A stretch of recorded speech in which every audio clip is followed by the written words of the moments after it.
নমস্কার বন্ধুরা, প্রতিদিনের মতন আজকে একটি নতুন রেসিপি নিয়ে এসেছি। তো রেসিপিটি হলো নারকেল দিয়ে চিংড়ি মাছের মালাইকারি। দয়া করে সম্পূর্ণ ভিডিওটি দেখবেন। তার জন্য আমি এখানে চিংড়ি মাছ নিয়ে নিলাম। চিংড়ি মাছটার সাথে নারকেল, দুটো কাঁচা লঙ্কা, একটু আদা কুচি, পেঁয়াজ কুচি নিয়ে নিলাম। এগুলো সব পেস্ট করে নেব। চিংড়ি মাছ ভাজার জন্য পরিমাণ মতন তেল দিয়ে দিচ্ছি।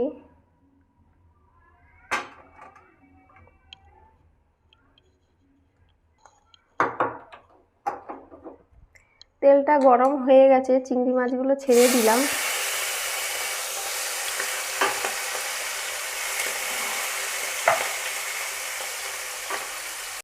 চিংড়ি মাছটা লাল লাল করে ভেজে নিয়েছি, এখন তুলে নিচ্ছি।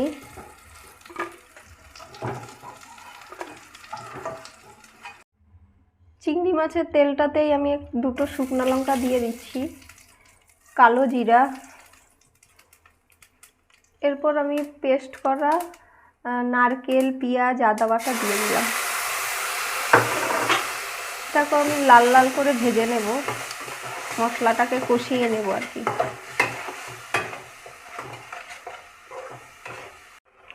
এই যে নুনটা দিয়ে দিলাম পরিমাণ মতন, একটু হলুদ গুঁড়ো দিয়ে দিলাম।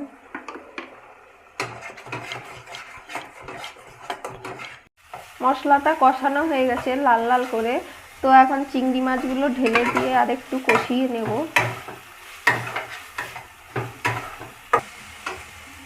সামান্য একটু জল দিয়ে দিচ্ছি।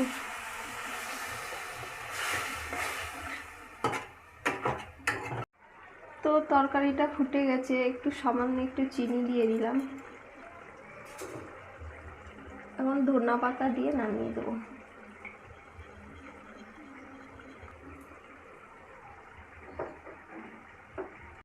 আমার রেসিপিটি তৈরি হয়ে গেছে। তো তোমাদের ভালো লাগলে প্লিজ সাবস্ক্রাইব করে দিও।